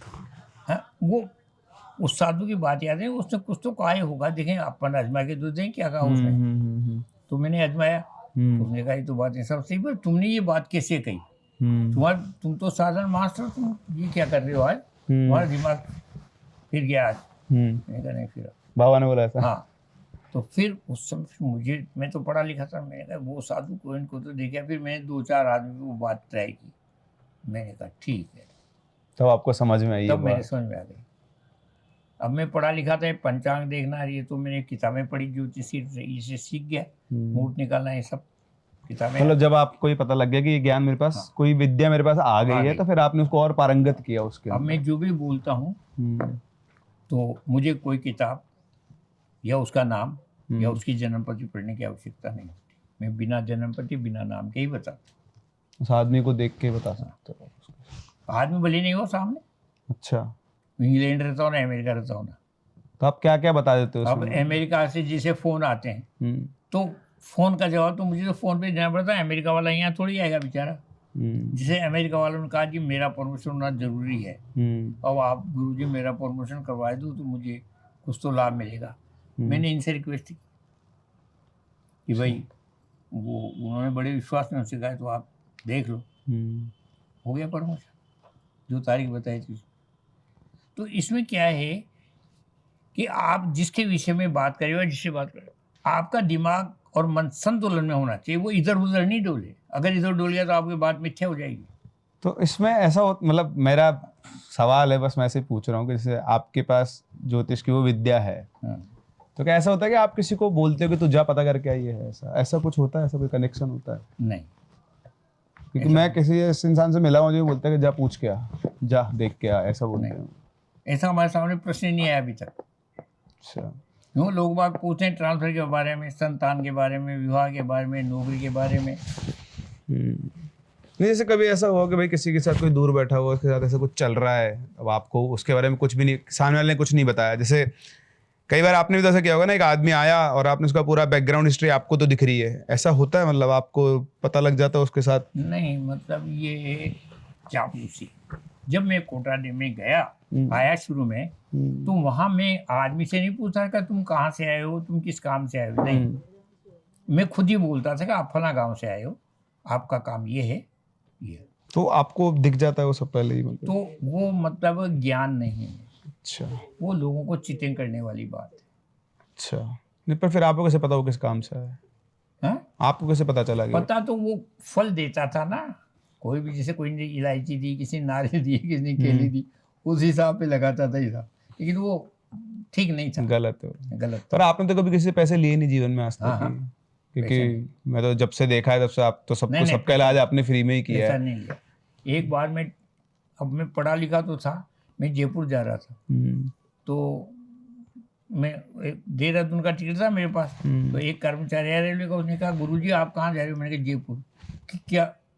तो मेरे लायक कोई काम बताओ। अब मैं समझता तो था नहीं रिजर्वेशन क्या होता है, मैंने उससे कहा यार रिजर्वेशन लिया, तो करवा तो वो रिजर्वेशन लिया। अब हम रिजर्वेशन में समझे जब, अब वो देहरादून आई, हम उस टिकट को ले लिए घूमे, कहीं नहीं रही, तो ट्रेन चलने लगी तो मैं मिलिट्री के डिब्बे में घुस गया। उसने बहुत कहा मिलिट्री का डिब्बा आ रहा है। मैंने कहा यार हम माधोपुर उतर जाएंगे। ट्रेन चल गई। अब साहब मेरे देखे देखे 2-5 आदमी और चढ़ गए। अब तो हम बैठे थे, नीचे बैठे, अब सीट कहाँ मिलेगी। तो एक अब किसी ने मुझसे पूछा, साहब आप क्या काम करते हो? मैंने कहा मैं भीख मांगता हूँ। तो भीख? आप तो ऐसे लगते नहीं हो सब। तो मैंने कहा सोनी जी, आपकी शक्ल से ऐसा लगता है कि आप सोनी हो। कि कहते हो सख्ते में आ गए। क्या को ये? मैंने कहा ऐसा है सोनी साहब, आप लाखेरी के रहने वाले हैं और आप चांदी के सट्टे में 7,000 हार के आए हैं और अब आप लाखेरी जा रहे हैं। आपने तो कमाल कर दिया, जान ने पहचान। अब ये बात सुने मिलिट्री वालों ने, तो उन्होंने कहा यार जवान इनको बुलाया, आप क्या काम करते हो? मैंने कहा भीख मांगते। ये बात के लेने उतरी तो सीट जवानों एक सीट खाली करो, बिठा लिया कि साहब आप। मैंने कहा मैं भाग्य को पढ़ने का काम करता हूँ, एक रेखा पढ़ने की फीस मेरी 1,000 रुपये है, भाग्य में 9 रेखाएं होती और हम सफर कर रहे हैं। और उस टाइम पे 1,000 रुपये। मैंने कहा कब की बात है बाबा? ये तो बहुत पुरानी बात है, मतलब कौन से सन? 40 साल हो गए। 40 साल और 1,000 रुपये बहुत होते थे। तो मैंने कहा यार आप ऐसा करो, आप हमारे देश के रक्षक हो, 1-2 प्रश्न आप फ्री पूछ सकते हो। अच्छा। तो एक खड़े हुए, फर्स्ट कंसल्टेशन फ्री। कि साहब हमको छुट्टी जो मिलिट्री मिलती है तार से ज़्यादा मिलती है। तो तार का जमाना, मोबाइल तो चाहिए। हाँ। तो ये टेलीग्राम आया हुआ है। हाँ। क्या आप इस टेलीग्राम का अर्थ बता सकते हैं? मैंने कहा मैंने इस टेलीग्राम का अर्थ ये कि आपकी पत्नी सीरियस है और आप गंगापुर रहने वाले हैं, लिहाजा आप सीधे गंगापुर उतर के और वहाँ का जो बड़ा हॉस्पिटल है वहीं जाए और 4 दिन का टाइम है। अगर 4 दिन आपकी बीवी निकाल दी तो फिर नहीं मरेगी। और ये आपका मेरा एड्रेस है, अगर ये बात गलत हो तो आप मुझे बात करना, चिट्ठी लिख देना। अच्छा। अब दूसरे जवान ने पूछा कि मेरे भी टेलीग्राम आया है। मैंने कहा श्रीमान जी आप मुझे बेवकूफ़ मत बनाओ, आपको सब याद है और आप मुझसे पूछ रहे। मैंने कहा आपसे पहले बात हो गई है, उनकी चिट्ठी लिख दी आपको, इस दिन आपकी मगनी होनी है, सगाई होनी है, आपके मेहमान बैठे हुए हैं वहाँ सगाई करने के लिए, जो जाते आपकी सगाई हो जाएगी। और पंडित जी क्या बात कही है आपने यार, जो गले उतरने वाली, बिल्कुल सही है ये बात। फिर वो उन्होंने कहा नहीं आप तो कुछ भी नहीं पूछिए, अंडरस्टैंड कुछ भी बता देंगे, अभी समस्या खड़ी हो जाएगी। चिंता आधे लोग तो इसलिए नहीं पूछते हैं, कुछ गलत बोल दिया तो वैसे मेरा गेम हो जाएगा। माधोपुर आ गया, माधोपुर उन्होंने साहब चाय वाय पिलाई। अब मैंने देखा यार वो रिजर्वेशन कैसे लाया, साला उनको जगह ही नहीं मिली उसमें। फिर पढ़ा मैंने तो उसमें लिखा था माधोपुर टू जयपुर। अच्छा। फिर मैंने दिमाग लगाया, मैंने कहा यार वास्तव में देहरादून तो जयपुर जाती नहीं, बेचारा रिजर्वेशन तो जयपुर। अच्छा, वहाँ उतरे से जयपुर सोता वगैरह। तो आपने इनके बारे में कैसे बता दिया वो सब? ये मतलब मन कोई एकाग्रता से होता है, अगर आपका मन एकाग्र हो गया तो सब बोल दोगे आप। और वो फिर भी वो तो है ही, आपको शायद उस टाइम आभास नहीं होगा, कोई ना कोई चीज तो थी जिससे आपको सब कुछ आभास अगला देता है जो इष्ट है।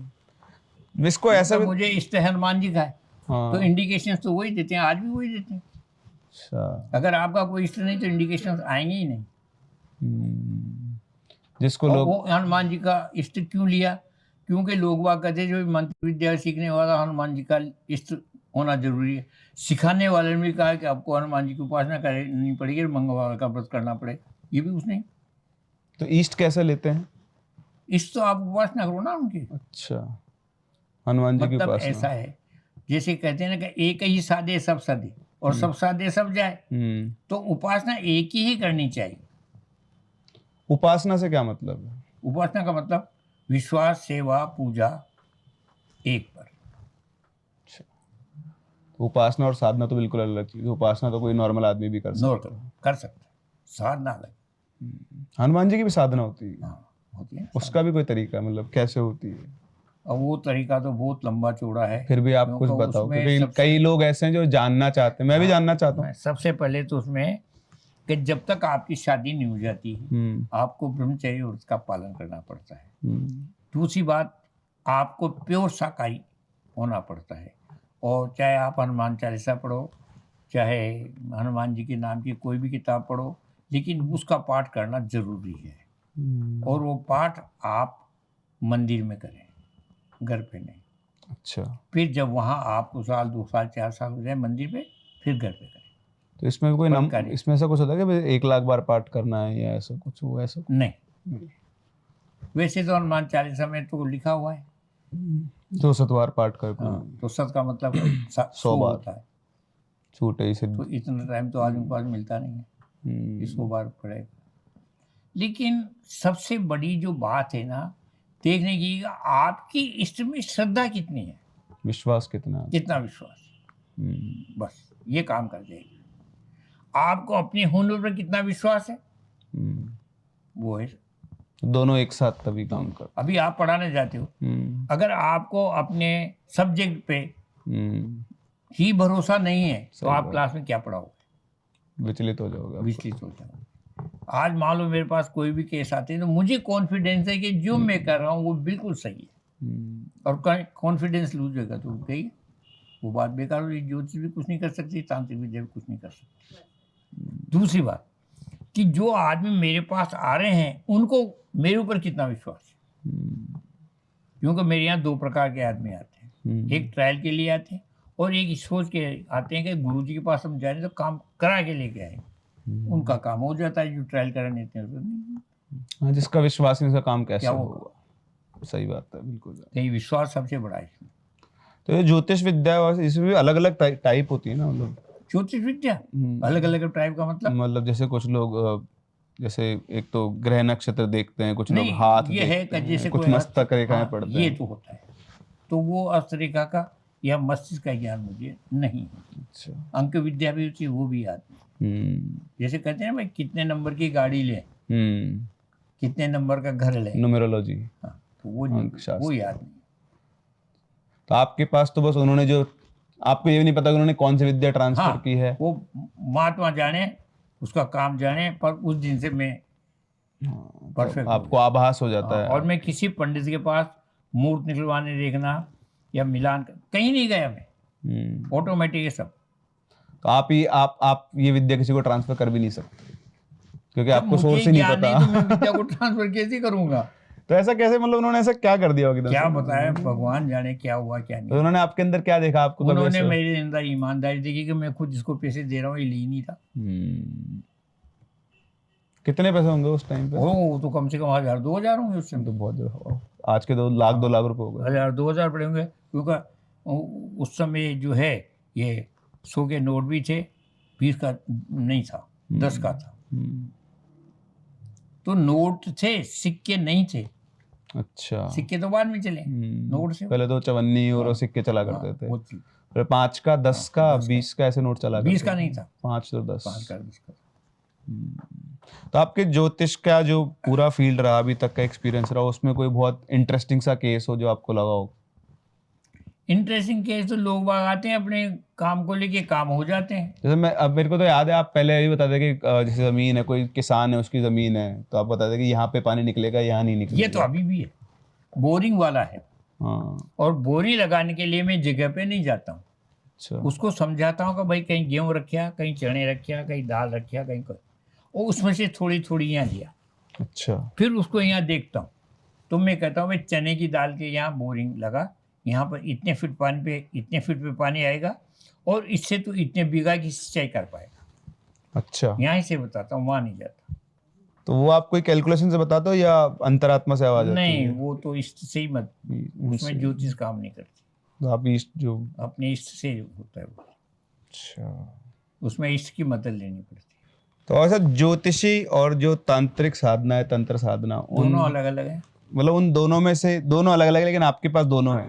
हाँ। तो एक नॉर्मल आदमी से कई लोग ज्योतिषी में भी अपना करियर बनाना चाहते हैं। हाँ। कई लोग आजकल जब जैसे क्या हुआ ना, अभी पिछले 3-4 सालों से हिंदू धर्म का और सनातन धर्म के अंदर ये तंत्र साधना का पूरा पार्ट है, बहुत ज्यादा अभी एक्सप्लोरेशन चलने लग गया। लोग बहुत ज्यादा जानना चाहते हैं इसके बारे में, कई लोग करना भी चाहते हैं। लेकिन जो जानकार है ना वो ठग हैं। उनको तो पैसा चाहिए। आज कोटा में जितने पंडित हैं उनमें तांत्रिक नहीं है, लेकिन आप जाओगे तो 10 प्रकार के टोने बता देंगे और उसमें पैसा ले ले। लेकिन वस्तु स्थिति नहीं। बट जैसे अगर कई लोग अलग अलग तरह के क्वेश्चन पूछने के बाद मेरे पास भी आता है। तो ज्योतिषी और तांत्रिक साधना में एक नॉर्मल आदमी के लिए भाई क्या ज्यादा अच्छा है? ज्योतिष ये कहती है कि आपकी शादी 10 नवंबर 2024 में हो जाएगी। अगर वो नहीं है तो तांत्रिक विद्या उसको करके दिखा देती। तांत्रिक विद्या एक उपाय है, अच्छा, ज्योतिष विद्या एक भविष्यवाणी है, ये फर्क है। तो सेफ इन दोनों में सेफ तो ज्योतिष विद्या ही है। हाँ, श्रेष्ठ तो ज्योतिष कोई भी आदमी सीख सकता है, नॉर्मल हाँ आदमी। हाँ हाँ। तो वैसे जैसे अंक शास्त्र है, ऐसे ही रत्न जो होते हैं, जो प्रेशियस स्टोन इनको बोलते हैं, तो क्या जैसे क्रिस्टल्स भी होते हैं, तो ये वाकई में इफेक्टिव होते हैं या इनमें भी पागली बना रहे हैं लोग? नहीं, पागल नहीं बना, इफेक्टिव होते हैं। लेकिन जैसे अभी आपने मतलब ऐसा है ना, जैसे आपकी राशि का जो स्वामी है आपको उसके अनुसार नग पहनना चाहिए। जैसे आपकी राशि वृश्चिक है या मेष है, तो मेष वृश्चिक का स्वामी मंगल है। अगर आप मूंगा पहनोगे तो इफेक्टेड होएगा, वो रत्न आपको लगेगा नहीं, यूं सोगे ना पहनो। दूसरी बात कि कोई भी नग आप पहन रहे हैं तो नियम तो ये है कि उस ग्रह की उसमें प्राण प्रतिष्ठा होनी चाहिए जब वो काम करेगा। अगर आपने जोर से लिया, नग पहन लिया, वो इतना काम नहीं करेगा, उसमें प्राण प्रतिष्ठा होना जरूरी है। तो ये कैसे काम करते हैं, मतलब जैसे जो भी ये जैसे आपको ऐसा क्यों है कि जैसे मूंगा ही नहीं, मंगल ग्रह को स्थापित करेगा? नहीं, स्थापित नहीं करेगा। जैसे आपको शांति होती है, यूं मान लीजिए किसी बच्चे को क्रोध जाता आता है, तो उसको हम बताते हैं कभी इसके गले में चंद्रमा पहना दो। चंद्रमा वो आता है बाजार में, इससे एक मोती भी लगा हुआ होता है चंद्रमा पे, वो पहना दो तो बच्चे का चंद्रमा की वजह से शांति मिल जाएगी, क्रोध कम हो जाएगा। पर वो ऐसा क्यों होता है, मतलब कोई सवाल? नग इफेक्टिव होते हैं ना, वो चमड़ी के टच होते हैं।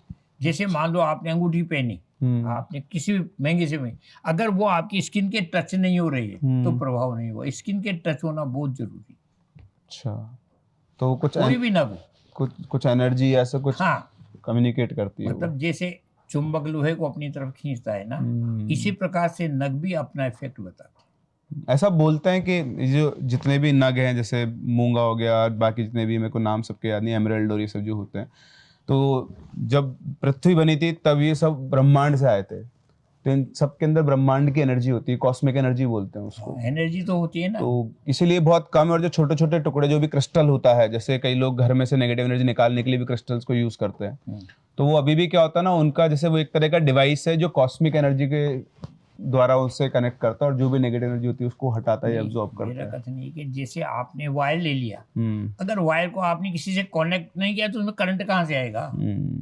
तो इसी प्रकार से जो भी नग आप पहन रहे हैं उसमें प्राण प्रतिष्ठा होना जरूरी है। अब प्राण प्रतिष्ठा तो कराते नहीं लोग बाग। किसी ने कहा गोमेद पहन लेना, किसी ने कहा आप जो है वो रत्न पहन लेना, किसी ने कहा माणिक पहन लेना, किसी ने कहा मोती पहन लेना, तो ये सब अब वो बाजार गई करे। अब मेरा स्वयं का विश्वास नगों पर नहीं है। उन नगों पर नहीं जिनकी प्राण प्रतिष्ठा नहीं होती? नहीं, किसी भी नग पर नहीं है। क्यों? क्योंकि मेरा ये विश्वास है कि नग वो पहनते हैं जो भगवान की आराधना करने में आलसी। अच्छा, अगर भगवान का भक्त है तो उसके लिए नग क्या कर लेगा और वो क्या कर लेगा? वो तो भगवान का भक्त है, वो नग पहने नहीं पहने, उसकी आस्था भगवान पर है और भगवान से बड़ा नग होता नहीं है। लेकिन अब चूंकि लोगों को टाइम नहीं है, तो किसी ने ज्योतिष ने बताया जी आपके ऊपर आफत आ रही है, आप मूंगा पहन लो। किसी ने कहा जी आप ये मोती पहन लो। किसी ने क्या कहा कि अब वो इफेक्ट इसलिए नहीं हो पाते, उन्हें प्राण प्रतिष्ठा नहीं। लेकिन अगर प्राण प्रतिष्ठा अच्छे से की हुई हो तो इफेक्टिव होते हैं। इफेक्टिव है भाई, 100% नहीं, 20% हो, 50% पर इफेक्टेड है नग। ऐसा नहीं कि नग इफेक्टेड नहीं। जैसे मैंने आपसे बहुत पहले बात की थी कि एक वो हनुमान जी का जो ताबीज है, जिसे हम उसमें प्राण प्रतिष्ठा करेंगे, तो वो कैसे करते हैं? उसमें प्राण प्रतिष्ठा पूजा मंत्र है उसके अलग अलग क्या तरीका होता है? जैसे मान लो मैं आपको एक ताबीज दिया, ये तरीका है कि मंडल बांटेंगे। मंडल मारना मतलब वो जो चौकी बनाएंगे, चौकी पे मंडल बांटे जाते हैं, नवग्रह के 9 ग्रह अलग अलग मंडते हैं। फिर कलश की स्थापना भी करेंगे, फिर उन सब की पूजा भी कराएंगे, फिर उनके मंत्रों से हवन भी करेंगे। ये होता है। अब हनुमान जी के तो हनुमान जी के मंत्र बोलेंगे, राम के होंगे तो राम के मंत्र बोलेंगे, अगर किसी शिव जी के तो शिव जी के मंत्र बोल जाएंगे। अलग अलग मंत्र, जैसे शिवाभिषेक में बोलते हैं शिव जी के मंत्र, अगर दुर्गा का अभिषेक बोलोगे तो दुर्गा का बोला जाएगा, अगर हनुमान जी का अभिषेक करो तो हनुमान जी का बोला जाएगा। अभिषेक ऐसा थोड़ी है शिव जी का भी होता है, अभिषेक तो हनुमान जी का भी होता है, और अभिषेक दुर्गा का भी होता है, लेकिन ये चूंकि प्रचलित नहीं है, शिव अभिषेक को श्रेष्ठ मानते हैं। बाबा साहब दर्शकों को जैसे बताना चाहें कि जिनसे उनकी जिंदगी में मतलब सब कुछ अच्छा चले, बढ़िया चले, वो कुछ ऐसा सारगर्भित करे। बात बता रहा हूँ कि सारगर्भित बात वो है कि जो जिस पे विश्वास करता है उसके लिए वो भगवान है। और अगर यहाँ भगवान भी समक्ष खड़े हो जाए, हम कहते नहीं आप भगवान नहीं हो, तो आप भगवान भी क्या कर लेंगे? सही बात। तो सबसे बड़ी कोई भी कला हो, सबसे बड़ा विश्वास है। आज अध्यापक अनेक होते हैं, लेकिन बच्चों को किसी विशेष कारण से किसी एक अध्यापक से लगा होता है। अब उससे को तुझे इस पे क्यों विश्वास, उसके बाद कोई जवाब नहीं। सही बात। तो ये विश्वास वाली बात है, चाहे वो तांत्रिक विद्या हो, चाहे ज्योतिष विद्या हो, अगर किसी का विश्वास ही नहीं है उसके लिए तो कुछ भी नहीं। तो जिसकी भी पूजा कर रहे हैं, जिसकी भी उपासना कर रहे हैं, उस पर आप पूरा विश्वास रखें। आज आप किसी भी सब्जेक्ट को पढ़ाते हो, लेकिन उस सब्जेक्ट में आपकी मास्टरी है कि नहीं है? सही बात। और उससे आप जिन बच्चों को पढ़ा रहे हैं वो प्रभावित हैं कि नहीं है? आपकी भाषा कैसी है जिससे बच्चे प्रभावित हों? सही बात है, वरना तो कुछ होगा ही नहीं, कुछ भी नहीं होगा। दुनिया में सबसे बड़ी बात है विश्वास। आज आप कोई आया आपके पास, आपसे 500 रुपये मांग रहा है, तो कोई जरूरी का आप लिखित पढ़ करके दोगे? आप तो विश्वास को 500 रुपये देंगे। अब वो रिटर्न का ये तो उसकी खुद की इच्छा है। हर एक काम लिखित में नहीं होता। चलिए, तो आई होप आप लोगों को बहुत मजा आया होगा हमारे इस पॉडकास्ट के अंदर। कमेंट सेक्शन में अपने व्यूज हमें जरूर बताएं, और अगर आपके मन में कोई सवाल है तो वो भी आप कमेंट सेक्शन में हमारे साथ हमसे पूछ सकते हैं। हम लोग मिलते हैं अपने अगले एपिसोड में, तब तक के लिए take care and bye bye.